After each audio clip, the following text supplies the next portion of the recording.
So am I supposed to talk now? Black Mamba. Black Mamba is one of the deadliest snakes in the world. And, the reason why I got the name is because when I step on the basketball court, that's what I become. So, off the court, I'm laughing, joking, and fun. And once I get on the court, that's when I become this other person, this other thing. It helps me focus. Now I'll be 35, and the end of the career is much closer than the beginning was. And then I have an injury like this happen to me, and it just feels like you feel like everything just comes to a stop. And it wasn't a knee injury, it wasn't a shoulder injury, it was an injury that a lot of people have lost their careers on. It's an injury that some people have had, and they've never come back the same. And at that moment, it became a time where I had to look in the mirror, and I had to say to myself, all right, Kobe, what are you gonna do? What are you gonna do? Because a lot of people are saying you can't come back. I know what kind of injury this is. I've seen people not come back, and I had to look myself in the mirror and say, okay, now it's time to step up. It's time to step up. I don't know if I'm gonna come back from it. Like, as I sit here with you now, I'm telling you I'll come back 100%, but I don't know for sure. I have moments and I have days where I doubt myself. But to me, that's the exciting part of the challenge, and that's when I realized, this is a great opportunity to come out and show everybody this is how you bounce back.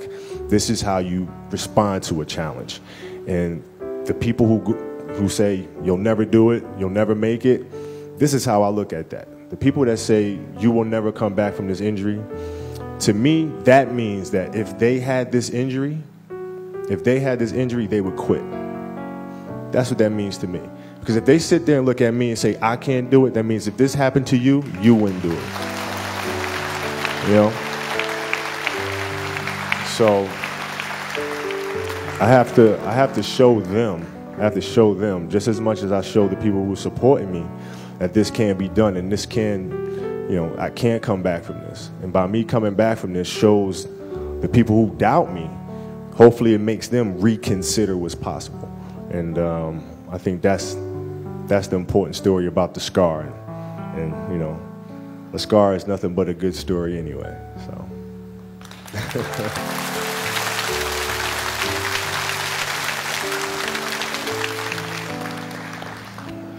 It's a passion of mine to try to win, because it's the hardest thing in team sports to do, is to win the championship.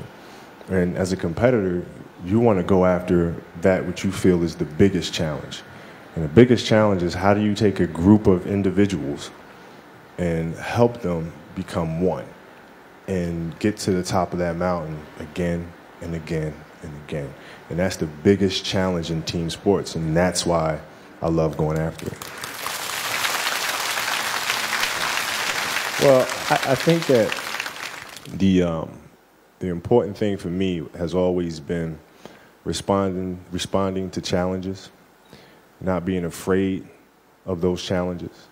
But more importantly, it's always been a constant curiosity of how to get better and how to be better and where to learn from. So, even to this day, I can go back to when I was a kid, and I always looked for inspiration from everywhere, not just Michael Jordan or Magic Johnson, but, also from, Michael Jackson, from Beethoven, from Leonardo da Vinci, from Bruce Lee, from, it was just so many different people that I tried to look to and I tried to learn from. And I think that's really the biggest thing about having the Mamba mentality. It's not necessarily, being ultra competitive or being ultra aggressive, but it's really about wanting to learn and feeling like your cup is always empty, because there's always more that you can fill it with. That's really the important thing, is just continuing to learn, seek out knowledge, talk to other people, and not feel like you have all the answers. And I think because of that, you wind up getting better, you wind up improving, and then as a byproduct, you wind up winning maybe a little bit more than some of your competitors, hopefully. But That's, to me, that's what the Mamba mentality really stands for. That's the beginning of what that attitude stands for. And if I can use some of the basketball experience that I've had to pass it on to some of you guys, and no matter what you do, if you want to be a basketball player, you want to be a writer, you want to be a TV host, or whatever it is that you want to do, it's making sure that you focus with laser-like precision on that goal, and you learn from other people who have been great.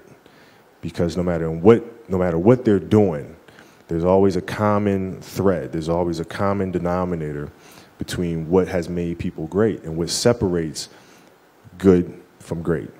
And, you know, that's the message that I'm carrying to you guys today.